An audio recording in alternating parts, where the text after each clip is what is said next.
He promised to stay until I graduated.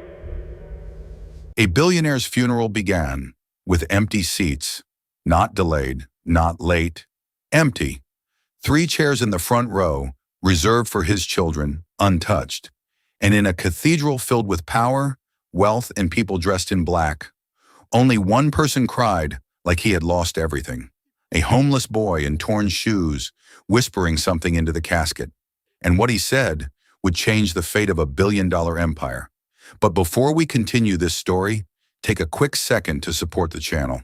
If stories like this move you, stories about truth, regret, and second chances, make sure you like this video and subscribe. And tell me in the comments, where are you watching from today? I always love seeing how far these stories travel. Now let's go back to that cathedral, because to understand why a homeless boy was crying over a billionaire's coffin, you first need to understand the man in that coffin. Leonard Voss had not been born rich. That was one of the things people often forgot about him. By the time the world came to know his name, he was already worth billions, already feared, already respected, already surrounded by assistants, drivers, lawyers, security guards, and people who nodded before he finished speaking. But Leonard had once been a boy from a narrow street on the south side of the city, a street with cracked pavement, a leaking roof, and winters so cold that he used to sleep in a coat because the heating in the house failed more often than it worked. His father repaired machinery in a small workshop. His mother cleaned offices at night. They had very little, but they had routine. Dinner at one table, laughter when there was reason, silence when there wasn't.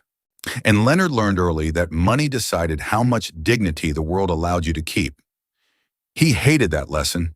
He hated watching his mother smile politely at people who spoke to her like she was invisible. He hated watching his father come home with bleeding hands and still apologize because there was not enough food in the kitchen. He hated standing outside stores and pretending he was not looking at the things other children could have without thinking. So Leonard made a decision very young. He would never be poor again. And for a long time, that decision looked noble. He studied harder than everyone else, worked longer, slept less. He got scholarships, built one company, sold it, built another, bought land nobody wanted, turned it into something everybody wanted, and year after year, the city rose higher with his name quietly hidden beneath the steel and glass. People called him brilliant, relentless, ruthless. He did not mind any of those words because they all sounded better than helpless. Then he met his wife. Her name was Mara, and for a while she was the only person in the world who could make Leonard Voss forget to chase the next deal. She had not fallen in love with the billionaire. There was no billionaire yet. She fell in love with the hungry young man who still remembered what it felt like to go without dinner. She loved the way he noticed things other people missed, the way he once walked 2 blocks back in the rain because he realized an old man had dropped his glove, the way he could stand in a half-built structure and see beauty where everyone else saw dust. She used to tell him, "The best part of you is not your ambition, it's your heart. Don't lose it on the way up." He would smile when she said that, then kiss her forehead, then go back to work. At first, the marriage survived the ambition, then it adjusted to it. Then it began to disappear inside it, because success never arrives alone. It brings noise, pressure, distance, and the dangerous illusion that the people who love you will always wait a little longer. Leonard and Mara had 3 children, Caleb, the oldest, Vanessa, the middle child, and Adrian, the youngest. When they were small, Leonard tried. He really did. There were bedtime stories in the early years, birthday cakes he arrived just in time to cut, summer afternoons when he carried all 3 of them in the pool and let them climb over him like he was a living island. But as the company grew, those moments became rarer. Then rare enough to be special. Then rare enough to be remembered. Then rare enough to stop. His calls home became shorter. His trips became longer. His promises became more expensive. He missed school plays and replaced them with gifts. Missed dinners and replaced them with vacations. Missed conversations and replaced them with money. And little by little, without meaning to, Leonard taught his children something terrible. He taught them that love could be outsourced, that presence could be replaced, that showing up was optional as long as the check was large enough. Mara saw it happening before anyone else. She saw the children stop running to the door when they heard his car. She saw the way Caleb began answering his father with cold politeness instead of excitement. She saw Vanessa smile for photographs and then go quiet the moment Leonard looked at his phone. She saw Adrian wait by the window on Christmas Eve until midnight before finally falling asleep on the couch in a sweater he had wanted his father to see him wearing. And one night when the children were asleep and the house was so quiet that the ticking clock in the hall sounded almost cruel, Mara stood in the kitchen and said the words Leonard never forgot. "You are building a kingdom," she said softly, "and losing your family room by room." Leonard looked at her, tired, irritated, still wearing his suit, still half inside the day's last deal. "That's dramatic," he said. "No," Mara replied. "Dramatic is loud. This is what happens when people stop fighting because they've started giving up."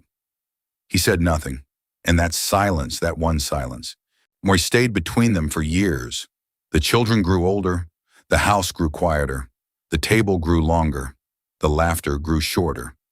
And Leonard, who could solve a financial crisis in one phone call, could not figure out how to walk back into his own home and feel known there.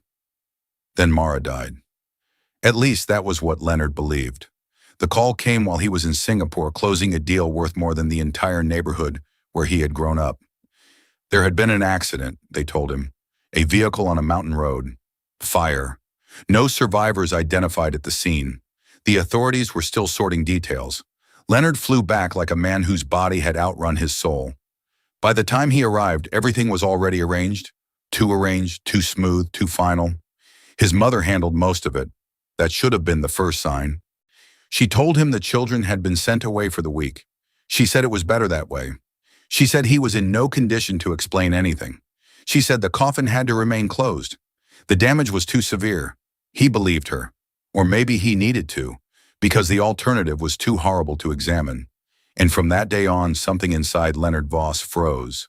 Leonard never remarried after that. People expected him to. Men like him usually did. Powerful men with large homes and larger schedules were rarely left alone for long, but Leonard did not want another wife. He did not even seem to want another life. He buried himself in work with a kind of quiet violence that worried the few people who had known him before the money made him harder to read. He expanded his company across 3 states. He bought hotels, shipping interests, construction firms, and media holdings. His face appeared on magazine covers. His name entered rooms before he did. And all the while, his children grew up around him like distant satellites. Caleb learned business early and affection poorly. Vanessa learned elegance, image, and the skill of looking composed even when she felt nothing. Adrian learned silence. That was the strange thing about grief inside wealthy houses. It did not always explode. Sometimes it just dressed well and kept walking. Leonard told himself he was staying strong for them. He told himself structure was important. Stability, discipline, opportunity. He gave them the best schools, the best tutors, the best travel, the best security. But he never gave them what Mara had once begged him not to lose, himself. And because children learn love by the shape in which it reaches them, they became adults who knew how to receive gifts more easily than truth. Caleb went into finance and quickly became the kind of man who always seemed to be stepping out of a car or into a meeting. Vanessa built a polished public life around charity events, brand partnerships, and carefully staged sincerity. Adrian drifted closest to his father emotionally, but even that closeness was fragile, full of unfinished conversations and the strange caution of 2 men who cared for each other, but had forgotten how to speak plainly. By the time Leonard turned 62, he had everything he had ever chased and almost nothing he had imagined keeping. Then came the diagnosis. It did not arrive dramatically. No collapse, no ambulance, no cinematic moment. It came in an office that smelled faintly of paper and antiseptic, from a doctor who spoke gently and used words like aggressive, advanced, treatment plan, response rate. Leonard listened without interrupting. He had spent his life sitting across tables from people trying to tell him unpleasant truths. He knew when a sentence was being softened. He knew when reality was wearing polite clothing. "How long?" he asked. The doctor hesitated. Leonard repeated himself. "How long if I do the treatment?" The answer was not comforting, Months, maybe longer, if his body responded well. Less if it did not. Leonard thanked the doctor, stood up, adjusted his cuff, and walked out of the hospital alone. He did not call his children that day. He did not call anyone. Instead, he sat in the back of his car while the city moved outside the window and realized something that landed harder than the diagnosis itself. He had spent his whole life acting as if time could be managed, rearranged, bought, delayed. And now time had become the one thing in the world that would not negotiate with him. For the first few weeks, he kept the illness private. He told only his lawyer, a man named Owen Mercer, who had served him for over 20 years, and knew enough not to confuse loyalty with comfort. He also told Adrian. Only Adrian. It happened late one evening in Leonard's study. The room was dark except for one lamp. Leonard looked older in that light than he ever allowed himself to look in public. "I am asking you something difficult," he told his youngest son. Adrian sat forward immediately, his face tightening. What is it?" Leonard looked down at his hands before answering. "I'm sick." Adrian did not move. "How sick?" Leonard gave him the truth, or enough of it to break his heart. Adrian stared at him like the floor had shifted beneath the room. "Did you tell Caleb and Vanessa?" Leonard shook his head. "Not yet." "Why not?" Adrian asked. "Because once I say it," Leonard replied, "it becomes real in a way I am not ready for." Adrian looked angry then, not at his father exactly, but at the entire shape of the moment. "You have to tell them." "I will," Leonard said quietly. "Soon." Adrian pressed his lips together. Soon was a dangerous word in their family. It had destroyed too many chances already. But Leonard put a hand on his shoulder and said something that would stay with Adrian long after the funeral. "Don't let me have a little time before I become a dying man in everyone's eyes." Adrian agreed. He should not have. Some part of him knew that even then. But when your father looks at you, not like a billionaire, not like a force, but like a tired old man asking for one last piece of control, it becomes hard to refuse him. So Adrian kept the secret. Leonard began treatment, and treatment stripped away what money could not protect: his strength, his appetite, his sleep, his certainty. He lost weight, lost color, lost whole days to exhaustion and nausea, and the humiliating weakness of needing help to sit upright after a night that felt like drowning from the inside. Still, he kept calling his children. Caleb answered less often than his assistant did. Vanessa always sounded rushed, warm in tone but far in spirit, as if she were speaking from a hallway between more important things. Adrian visited when he could, but the secret between them made everything harder. Leonard almost told the others 3 different times. Each time, something stopped him: pride, fear, resentment. Or perhaps the deeper wound beneath all 3: he wanted them to come before the crisis made them. He wanted one unforced act of love before death turned him into an obligation. Then came the afternoon on 9th Street. It was cold, but not beautifully cold. City cold, wet pavement, wind tunneling between buildings. Leonard had insisted on leaving a follow-up appointment without the driver right at the hospital entrance. 2 blocks, he had said. I can walk 2 blocks. Pride again, or dignity. At his age and in his condition, the line between those 2 things had grown thin. He made it 1.5 blocks. Then the world narrowed. His chest tightened. His legs weakened. He sat down hard on the curb outside a subway entrance. One hand braced against the concrete, breathing shallowly, trying not to let panic turn weakness into collapse. People passed him. Some glanced at him and looked away. Some never looked at all. A man in an expensive coat slowed, then kept going. A woman with headphones stepped around him without breaking stride. Leonard noticed all of it with a strange, detached clarity. So this was what it felt like to become scenery. Then a voice said, "Hey, you don't look okay." Leonard looked up. The boy standing over him could not have been more than 17. Thin, worn backpack, cheap noodles in one hand, face too young for the tiredness in it. Leonard tried to say he was fine, but the sentence came out weaker than he intended. The boy crouched immediately. "No, you're not." There was no performance in his voice. No fear either, just direct concern. "Can you breathe?" Leonard managed a small nod. "Badly," he said. The boy put the noodles down, pulled out a cracked phone, and called for help. While they waited, he stayed right there on the curb beside him, not pacing, not fussing, just staying. "What's your name?" the boy asked. Leonard hesitated, then answered, "Leonard." "I'm Micah," the boy said. "You're going to be okay, Leonard." It was such an ordinary sentence. So simple, but Leonard could not remember the last time someone had said something to him with no motive behind it. The ambulance came. A paramedic asked Micah if he was family. Micah looked at Leonard once, then back at the paramedic. "Yeah," he said, "I'm with him," where Leonard almost corrected him. Instead, he let the lie hold. And for reasons he could not have explained even to himself in that moment, it felt less like a lie than most truths he had lived with lately. At the hospital, Micah stayed. That surprised Leonard more than anything. Boys like him, Leonard assumed, had places to be, dangers to avoid, shelters to reach before curfew. But Micah sat in a plastic chair near the bed and waited through tests, questions, paperwork, and the long dead time between one medical update and the next. "You can go," Leonard told him after a while. Micah shrugged. "I know, I'm still here." There was no dramatic music, no revelation, no lightning strike of destiny. Just that, "I'm still here." Owen Mercer arrived later and stopped in the doorway when he saw the boy. Leonard was pale and exhausted, chubby but oddly calmer than he had been in weeks. "This is Micah," Leonard said. Owen nodded slowly. Micah stood, awkward but respectful, and offered a hand. Owen shook it. He noticed the worn sleeve, the split shoe, the careful eyes. He noticed, too, the thing money cannot fake: presence. Leonard watched Micah leave near midnight and felt something unfamiliar after the door closed. Not relief, not gratitude alone.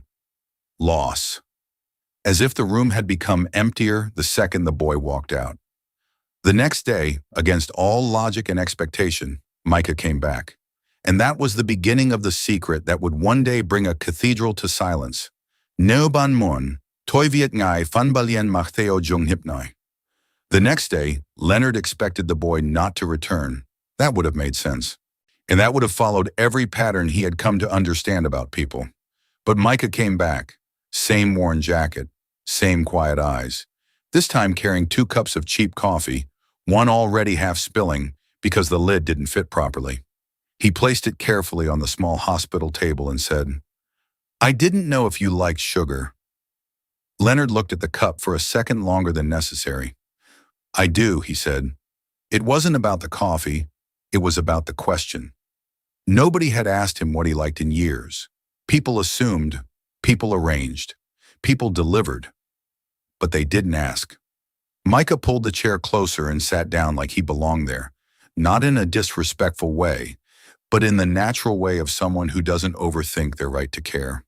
They didn't speak much that morning.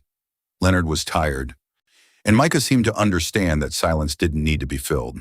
He scrolled through something on his phone, then stopped, looked up, and asked, "Do you play chess?"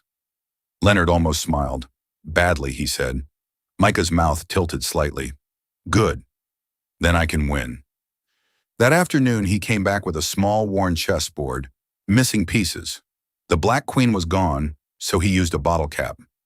Leonard noticed that detail more than anything else. Improvisation, adjustment, making something work when it wasn't complete. It reminded him of his own beginnings in a way he had not allowed himself to remember in a very long time. They played. Micah beat him quickly, then again, then again. "You're predictable," Micah said without malice. Leonard leaned back against the pillows, studying the board. "I built an empire," he replied quietly. Micah shrugged. "Moi still predictable." And Leonard laughed. Not the controlled laugh he used in meetings, not the polite one.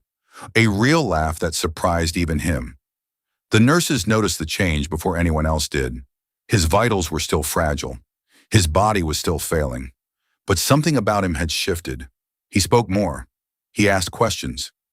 He stayed awake longer. He requested food instead of pushing it away untouched.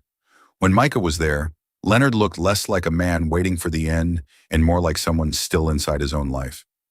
Days passed. Micah kept coming. Sometimes after school, sometimes later, when it was clear he had nowhere else he needed to be. Leonard asked about that once. "Where do you stay?" Micah hesitated just enough to tell the truth without saying everything. "Different places," he said. Leonard didn't push. He had learned. It's late in life that people share more when you don't force them to. Instead, he said, "Do you go to school regularly?" Micah nodded. "When I can." That answer stayed with Leonard longer than any business report had in years. When I can. Not when I want. Not when I choose. When I can. The difference was everything. Quietly, without telling Micah at first, Leonard made a call, then another, then 3 more. Arrangements were set in motion the way they always had been in his world, efficiently, invisibly, decisively. A school counselor was contacted. A scholarship fund was established under a different name. Temporary housing was arranged through a foundation Leonard had funded years ago, but never visited. It would have been easy to turn it into a grand gesture, a press story, a narrative about redemption. Leonard did none of that, and he had no interest in being seen doing the right thing. Not anymore. He just wanted it done. When he finally told Micah, the boy reacted exactly the way Leonard had not expected. He resisted. "I don't want you to think I'm here because of this," Micah said, his voice steady but guarded. Leonard met his eyes. "I know why you're here," he replied. "Do you?" Micah asked quietly.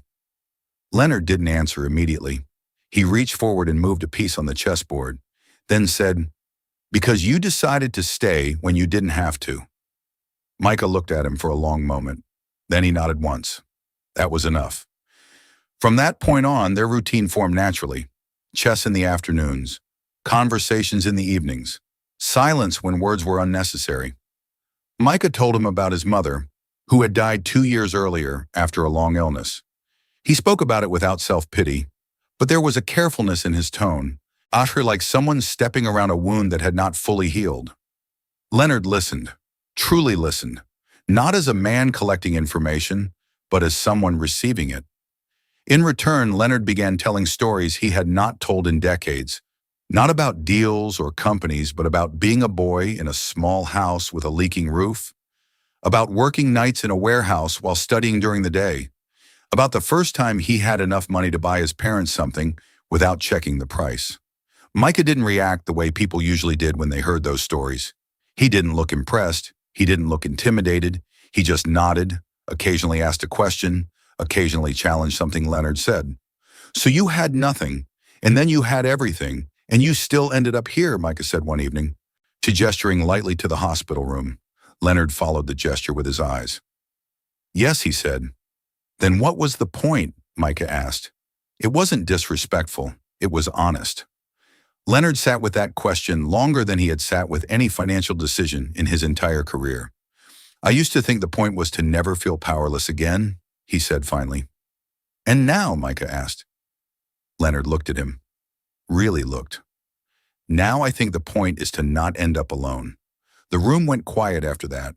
Not heavy, not uncomfortable, just full. As weeks passed, Leonard's condition worsened. The treatments grew harsher. The good days became fewer. The nights became longer. And still, Micah stayed. He was there the day Leonard's hair began to fall out in clumps. Leonard tried to make a joke about it. Micah beat him to it. "You look more serious now," he said, then paused, but not in a good way. Leonard smiled weakly. "I'll work on it." He was there the night Leonard couldn't sleep because every position hurt.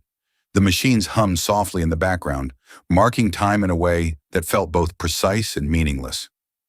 Micah sat beside him, not speaking, just existing in the same space so Leonard did not have to feel the full weight of the silence alone. And he was there the night Leonard asked for the promise. It came without warning, sometime after midnight. The room was dim.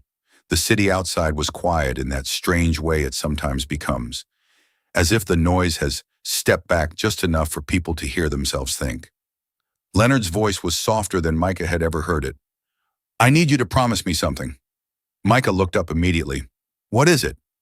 Leonard's eyes were tired, haughty but clear. "Finish school." Micah frowned slightly. "You're not going anywhere," he said. Leonard held his gaze. "Promise me anyway." There was something in his tone that made Micah pause. Not fear, not desperation, just certainty. The kind that comes when someone knows more than they are saying. Micah nodded slowly. I promise. Leonard closed his eyes for a moment, then opened them again and said, Good. He reached out, and Micah took his hand without thinking. It was a simple gesture, but it meant everything. That was the last real conversation they had. A few days later, Leonard Voss died, quietly, without an audience, without his children, but not alone. And that was the detail that would change everything. Because when the will was opened, when the truth was read, when the city realized who had been there at the end, where the story people thought they understood was about to turn into something much bigger than money. The morning of the will reading felt colder than the funeral. Not in temperature, but in truth. The penthouse where it was held sat high above the city Leonard Voss had helped build. Floor-to-ceiling glass, clean lines, expensive silence. Everything in that room was designed to impress. But that day it felt empty. Caleb arrived first, a perfect suit, controlled expression, the kind of face that had learned how to win before it learned how to feel. Vanessa came next, black dress, composed, every detail intentional, as if grief itself had to match her image. Adrian was last, hands in his pockets, eyes tired. He looked like someone who had not slept, not because of travel, but because of memory. They didn't greet each other properly.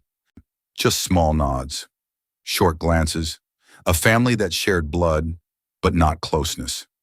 At the head of the table sat Owen Mercer, the lawyer, a man who had watched Leonard build everything and quietly watched him lose everything that mattered. A folder rested in front of him, thick, final. He adjusted his glasses and spoke calmly. I will now read Mr. Leonard Voss's final instructions. No one interrupted. No one joked. Because even Caleb, who normally filled silence with confidence, felt something different in the room. The beginning was expected. Donations to hospitals, scholarships, staff bonuses, large ones, generous ones. Leonard had always taken care of the people who stayed around him. Properties were listed, assets distributed, art collections assigned. The children listened with the patience of people waiting for something much bigger. Waiting for the moment their names would be tied to numbers. Because in their world, inheritance wasn't just money. It was identity. It was validation. It was proof that everything they had become still connected back to him. Owen turned a page, then paused. Just slightly. The kind of pause that changes everything before the words even arrive. My children, he read slowly, will receive exactly what they gave me in my final years. The sentence hung in the air. Caleb leaned forward. What does that mean? Owen did not look up. It means nothing more. Vanessa let out a small, sharp laugh. That's not how legal documents work. Owen remained calm. In this case, it is. Adrian's jaw tightened. He didn't speak yet, but something inside him already understood where this was going. Caleb's voice dropped. Get to the point. Owen nodded slightly. He turned the next page and said the name. The primary beneficiary of Mr. Leonard Voss's personal estate is Micah Reed. Silence. Pure. Absolute. Then chaos. Who? Caleb snapped. That boy? Vanessa said, her voice rising. The one from the funeral? This is absurd, Caleb said, standing now. This has to be contested immediately. Adrian didn't move. He just stared at the table, because the name didn't feel absurd to him. It felt inevitable. Owen continued as if none of them had spoken. Mr. Voss transferred the majority of his holdings into a private trust 18 months ago. That trust is now under the control of the Micah Reed Foundation. Vanessa shook her head. A homeless boy inherits billions? A boy who showed up, Owen said quietly. That sentence landed harder than the will itself. Caleb stopped speaking. Vanessa looked away. Adrian closed his eyes briefly, because they all knew exactly what that meant. Owen reached into the folder and pulled out something different. Not a document, an envelope. Thick paper. Sealed. Mr. Voss asked me to give you this after the reading. He placed it on the table. No one touched it at first, because money could be argued, contested, rewritten. But a letter was something else. It was personal, final, unavoidable. Caleb reached for it, broke the seal, unfolded the pages. His hands were steady, but his voice wasn't. "To my children," he began. The room changed immediately. This wasn't legal language. This wasn't structured. This was Leonard, raw, direct, present in a way he had not been in years. "I have spent the last 2 years trying to speak to you in ways you would hear." Caleb swallowed slightly, then continued. I called. I waited. I asked for time. Not your money, not your attention to my business. Just your presence. Vanessa's fingers tightened around the edge of the table. Adrian looked down. "You were always busy, and I told myself that meant you were successful, that I had raised you to be strong, independent, important." Caleb's voice slowed. The words were starting to hit. "But what I see now is that I taught you how to live without me. Silence. Heavy. Uncomfortable. True. I do not blame you alone. I gave you everything, except myself. And then I expected you to know how to give something I never showed you." Vanessa's breathing changed. Small. Uneven. Caleb kept reading, but the tone had shifted. Less controlled. More human. "In my final months, I discovered something I should have understood a long time ago." He paused, just slightly. "The most valuable thing a person can give is not money." Caleb's voice dropped lower. "It is presence." Adrian looked up now, directly at him. Micah had nothing. No security. No future guaranteed. No reason to stay. Caleb's grip on the paper tightened, and yet he stayed. Vanessa shook her head slowly, tears forming but not falling yet. "He sat with me when I could not sleep. He spoke to me when silence felt too heavy. He reminded me that I was still a person, not just a name." Caleb stopped reading for a second. His voice had broken. He forced himself to continue. "I am not replacing you with him. You are my children. That has never changed." A pause. Longer this time. "But love without presence becomes memory." Vanessa covered her mouth. Adrian leaned forward, elbows on the table, eyes locked on the letter. "And I refuse to let my final days become something empty." Caleb read the final line more quietly than everything before it. "So I leave my legacy to the one who understood what it means to stay." The room went completely still. No anger now. No arguments. Just truth. Raw. Unavoidable. And then Caleb lowered the letter. Slowly. Like it weighed more than paper should. Because it did. It carried something none of them could escape. The reality that this wasn't about money. It was about what they had failed to give. And for the first time, none of them knew how to respond. No one spoke after the letter ended. Not because they didn't have words, but because none of the words they had were strong enough to stand next to what they had just heard. Caleb sat back slowly, with the paper still in his hands, staring at it like it might change if he looked long enough. Vanessa's shoulders trembled slightly, but she kept her face turned away, as if hiding could still protect her from the truth. Adrian didn't move at all. He just sat there, eyes fixed on the table, replaying every missed call, every postponed visit, every later that had quietly become never. Owen Mercer gathered his documents without rushing. He had seen powerful people react to loss before: anger, denial, negotiation. But this was different. This was the moment after the fight, when the truth had already won. "You will each receive formal notice of the estate transition," Owen said calmly. "If there are legal questions, my office will handle them." Caleb looked up sharply.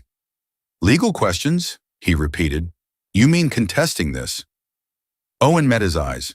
"And you can try." A pause. But Mr. Voss structured this very carefully. Caleb leaned forward, his voice tightening.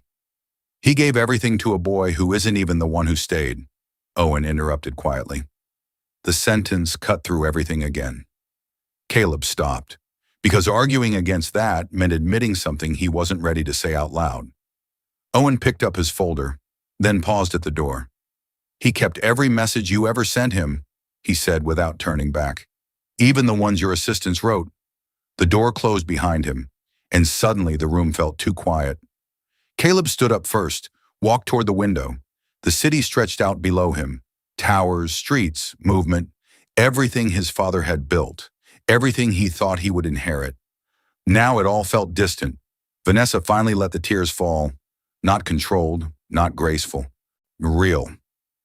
He was alone, she whispered. No one answered, because they all knew it was true. Adrian stood slowly, picked up the photograph that had been left beside the letter.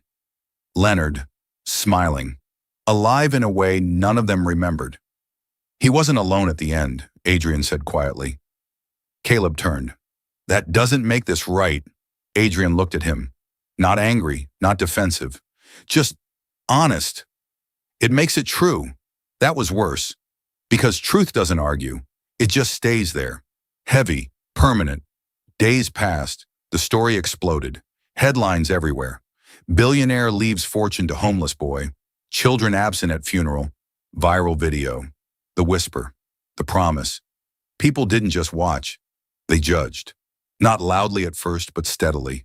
Conversations in offices, at dinner tables, online. One question repeating again and again. Well, how do you not show up for your father? Caleb felt it immediately. Calls slowed. Meetings became colder. People still respected his position, but something underneath had changed. Trust. Not broken completely, but cracked. And once that happens, it never fully repairs. Vanessa lost faster. Her image had always depended on perception, and perception had turned. Her posts were flooded, not with hate, with disappointment. He died alone. Where were you? You had time for everything else. She tried to ignore it, then tried to respond, then stopped completely, because nothing she said could undo what people had already seen. Adrian stayed quiet. No interviews, no statements, nothing. But inside, something was shifting. He kept hearing the same line. He stayed, not as accusation, as contrast. Meanwhile, Micah did not step into the spotlight. And he refused interviews, declined offers, ignored the attention. Because for him, none of this was about winning. It was about something else entirely. A promise. He went back to school every day, sat in the same classrooms, took the same notes, studied the same material. As if nothing had changed, but everything had. Because now he carried a legacy he never asked for, and a responsibility he did not take lightly. One afternoon, weeks after the will reading, a request came. Caleb, Vanessa, Adrian. They wanted to meet him. Not through lawyers, not through statements. In person. Micah didn't answer immediately. He thought about it. Not emotionally. Carefully. The way Leonard had taught him. Give a question the respect it deserves. 2 days later, he said yes. The meeting was set in a quiet conference room. Neutral ground, no press. No cameras, just 4 people, connected by one man. Micah arrived first. He wore a clean white shirt, simple, a navy tie, tied perfectly, the way Leonard had shown him. He sat down, hands folded, waiting. The door opened. They walked in together. That surprised him, because everything he had seen suggested they didn't move as one anymore. But this time, they did. Caleb took the seat across from him, Vanessa beside him, Adrian slightly to the side. No one spoke immediately, because this moment was heavier than any of them expected. Finally, Caleb said, "We wanted to understand." Micah looked at him. Understand what? Caleb hesitated. The words he had prepared suddenly felt weak. What he was like, he said finally. Micah studied him for a second, then nodded slightly. He was stubborn, he said. Vanessa almost smiled through her tears. Oh, that sounds right. He hated losing, Micah continued, especially at chess. Adrian let out a quiet breath. Something between a laugh and a memory. He never let me win, he said. He didn't let me either, Micah replied. I just beat him. That landed differently. Not disrespectful, just real. And strangely, it made Leonard feel closer. Not like a legend, like a man. He talked about you, Micah said. All 3 of them looked up at once. All the time, he added. Vanessa shook her head slowly. Even when she couldn't finish. Even when he was upset, Micah said, he still talked about you like you mattered. Silence again. But this time it wasn't empty. It was full of something they had not allowed themselves to feel yet. Grief without defense. And then Micah said the one thing none of them were ready for. He never stopped being your father. Now, Caleb looked away. Vanessa broke completely. Adrian closed his eyes. Because that truth didn't accuse. It didn't attack. It simply remained and made everything else impossible to ignore. No one rushed to speak after that. The silence stayed, but it felt different now. Not defensive, not sharp, just heavy with things that should have been said years ago. Caleb finally leaned forward, his hands clasped tightly together. "Why you?" he asked. It wasn't anger anymore. It wasn't accusation. It was something much simpler and much harder. Micah didn't react immediately. He looked at Caleb, then at Vanessa, then at Adrian. He chose his words carefully. "Because I was there," he said. Caleb exhaled slowly, almost like the answer hurt more than he expected. "That's it?" Micah nodded. "That's everything." Vanessa wiped her face, her voice quieter now. "And we would have been there if we knew." Micah didn't challenge her. He didn't argue. He just asked one question. "Would you?" That was worse, because it wasn't loud. It didn't accuse. It just opened a door they had been avoiding. Caleb looked down. Vanessa said nothing. Adrian spoke instead. "I knew," he said. The room shifted instantly. Caleb turned. "What?" Vanessa's head snapped toward him. "What do you mean you knew?" Adrian didn't look away this time. "He told me," he said, before he told anyone else. The silence came back, but sharper. "And you didn't tell us?" Caleb's voice was low now. "Dangerous." Adrian shook his head slowly. "He asked me not to." Vanessa stared at him. "So you just kept it?" Adrian's voice cracked slightly, but he didn't stop. "I thought he would tell you when he was ready." Caleb stood up abruptly. "He was dying, Adrian." Adrian stood too. Not aggressive, just firm. "I know that." "Do you?" Caleb shot back. "Because we didn't even get the chance to show up." That word again. Show up. It hung between them like something alive. Adrian's jaw tightened. "You had years to show up," he said quietly. That hit. Hard. Vanessa stepped in, her voice shaking. "Stop. Both of you." Because suddenly this wasn't about Micah anymore. This was about everything that had been building for years. Caleb ran a hand through his hair, pacing once before stopping. "If we had known how bad it was," he started. Micah interrupted gently. "He tried to tell you." All three of them went still. "He called," Micah continued. "He waited." He asked. Vanessa closed her eyes. Caleb didn't respond. Because deep down they remembered the calls, the messages, the invitations they postponed. The "I'll come soon" that never turned into action. Adrian sat back down slowly. "He didn't want us to come because he was dying," he said. "He wanted us to come because we wanted to." Micah nodded once. "Yeah, that was it. That was the truth none of them had said out loud before. And once it was said, it couldn't be undone." The room fell quiet again. But this time, it wasn't empty. It was full of understanding. Painful, but real. Micah reached into his pocket, pulled out something small, a photograph. He placed it on the table. Leonard, sitting in the hospital bed, leaning forward, laughing at something off camera. Alive.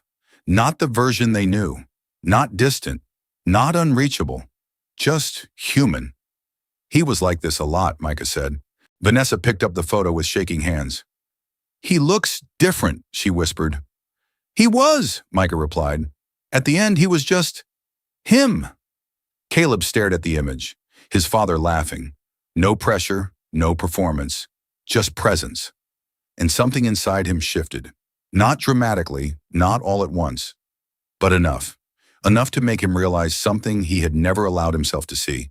They didn't just lose their father at the end. They had been losing him for years, slowly, quietly, one missed moment at a time. Micah stood, straightened his tie slightly. "He asked me what the most important thing in life was," he said. Adrian looked up. "What did you say?" "I said, survive." Micah paused, then added softly, "He said he used to think that too." Caleb's voice was quieter now. And then, Micah met his eyes. He said the most important thing, is making sure the people you love know it before you run out of time. No one moved, because that wasn't advice. That was a warning. Micah nodded slightly. That's all I came to say. He turned toward the door, then stopped for a second. Without looking back, he added one last thing. He loved you, and then he left. The door closed, and the three of them were alone again, but not the same way as before. This time the silence didn't protect them. It exposed them. Caleb sat down slowly. Vanessa held the photo close. Adrian stared at the table, and for the first time none of them were thinking about money, or reputation, or loss of power. They were thinking about something much simpler and much harder. The moments they didn't take, the calls they didn't answer, the time they thought they had and didn't. Outside, the city kept moving. Sean, it always does. But inside that room, everything had already changed. Because sometimes the most painful truth isn't what you lost. It's what you could have had and chose not to. For a long time after that meeting, none of them tried to fix anything. Because there are moments in life when you realize something is broken, and you also realize you don't yet know how to repair it. Caleb went back to work. But it wasn't the same. Meetings felt longer. Conversations felt hollow. Numbers still moved. Deals still closed. But something underneath had shifted. Because every time he sat across from someone, there was a question he couldn't silence anymore. If everything works, but you lose the people who matter, is it still success? He started noticing things he never paid attention to before. The way assistants waited outside his office, hoping to be acknowledged. The way people spoke carefully around him, not because they respected him, but because they feared him. The way his schedule was full, but his life wasn't. One evening after a long meeting, he sat alone in his office. City lights glowing through the glass. Phone in his hand, scrolling, stopping, scrolling again. Until he reached something he hadn't opened in years. His father's contact. He stared at it, as if pressing call might still work, as if time might still be flexible. His thumb hovered for a moment, then dropped, because reality doesn't bend for regret. Across the city, Vanessa stood in front of a mirror, not preparing for an event, not adjusting an image, just standing, looking at herself without filters, without lighting, without control. And for the first time in years, she didn't like what she saw. Not because of how she looked, but because of what she felt. Empty, carefully built, perfectly presented, and completely disconnected. Her phone buzzed. Another message, another comment, another reminder of what the world now saw when they looked at her. She didn't open it. Instead, she sat down. And for the first time in a long time, she let herself feel something without trying to manage it. Tears came, quiet, uncontrolled, real. Because this wasn't about reputation anymore. This was about loss, and the realization that some losses don't give you a second chance. Adrian changed the most, but not in a loud way, not in a way people could see immediately. He didn't post anything, didn't explain anything, didn't defend himself. He just started showing up. Small things at first, visiting places his father had funded, not for cameras, and for understanding. He went to one of the hospitals, walked the halls quietly, watched people sit beside beds, hold hands, wait, stay. And something about that made everything clearer, because he began to see what his father had been trying to build. Not just structures, not just systems, but impact, real, human. And then one day he went somewhere else, the community center, the place Micah had stayed connected to. It wasn't impressive. No marble floors, no glass walls, just worn chairs, faded paint, life happening inside it, kids talking, people moving, noise that felt real. Adrian stood in the doorway for a moment, watching, not as a billionaire's son, not as someone important, just a person. Micah was there, stacking books, organizing something, focused, calm. Adrian walked in slowly. Micah looked up. Their eyes met. No tension. Was no hostility, just recognition. "You came," Micah said. Adrian nodded. "Yeah." A small pause. Then Adrian spoke. "I keep thinking about what you said. Micah waited. That he wanted us to come because we wanted to. Micah nodded slightly. Adrian exhaled. I don't think I ever learned how to do that. That was the most honest thing he had said in years. Micah didn't respond immediately. He just looked at him, then said quietly, You can learn. Adrian almost smiled. Almost? How? Micah shrugged. Start small. That sounded simple. Too simple. But sometimes, simple is the hardest thing to do. Adrian looked around the room, at the kids, at the space, at the reality of it. What do you need here? He asked. Micah shook his head lightly. That's not how this works. Adrian frowned slightly. What do you mean? Micah stepped closer. Don't ask what you can give, Maki said. Ask where you're willing to stay. That hit, because giving was easy. Writing a check, making a donation, solving a problem from a distance. Staying was different. It required time, presence, consistency, things money couldn't replace. Adrian looked down for a second, then back up. Okay, he said, and he meant it. Days turned into weeks, weeks into months, and slowly things began to change. Not dramatically, not publicly, quietly. Caleb started canceling meetings, just one at first, then another, making space, not for strategy, for people. He visited his father's old office, sat in the chair, looked at the desk, at the things that hadn't changed, and realized how much had. Vanessa stopped posting, completely. No updates, no images, no curated life. Instead, she started volunteering, quietly, at first awkward, out of place, uncertain.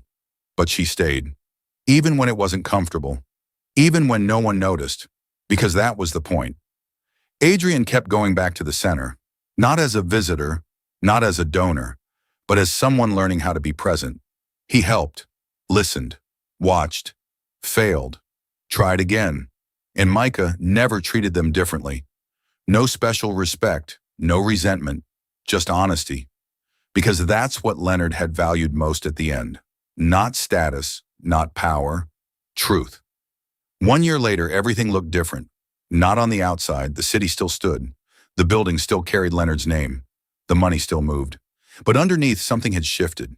A foundation was built, not for image, for purpose. A place for kids like Micah. A place where no one was invisible. The opening day was simple. No grand speeches, no headlines. Just people. Real ones. Micah stood at the front, holding a pair of scissors. Calm, grounded. He cut the ribbon. And just like that, it began. In the corner, a chessboard, complete. Every piece in place. Across from it, a young boy sat down, waiting. Not knowing the rules fully, but willing to learn. A chair moved. Caleb sat across from him. Show me what you know, he said. Not perfect, not experienced, but present. Vanessa sat beside a young girl, who leaned against her slowly, carefully, testing. Vanessa didn't move. She stayed. Adrian stood near the wall, watching. Not as an outsider anymore, as someone inside the moment. And Micah looked around the room, at everything that had come from one simple truth. Someone stayed. He glanced at the photo on the wall. Leonard, sitting on a curb, laughing, alive. And for a moment, everything felt connected. Because in the end, this was never about money. It was about what money couldn't buy.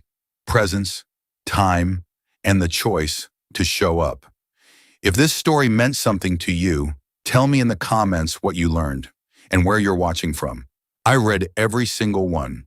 And if you haven't already, like and subscribe, because stories like this matter. And I'll see you in the next one.